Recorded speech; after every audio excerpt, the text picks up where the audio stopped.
ఎవరు చెప్పాలి? వాటి గురించి మనకేం తెలుసు?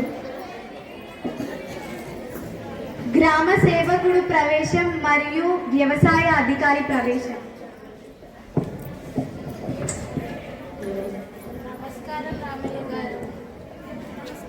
నమస్కారం అమ్మా. ఎందుకంత దిగులుగా ఉన్నావు? రైతుల కష్టాల గురించి మీకు కొత్తగా తెలియాలా? పంట దిగుబడి లేదు, పెట్టుబడి పెట్టాలంటే పైసలు లేవు, అప్పులు పెరిగిపోతే. వీళ్ళ పరీక్ష చేసి సరైన ఎరువులు కూడా ఇస్తున్నారు.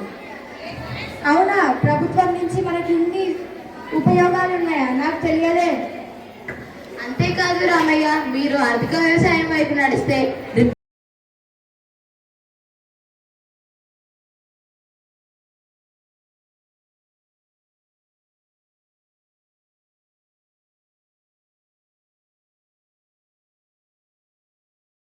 students from 8th and 9th class to perform karate.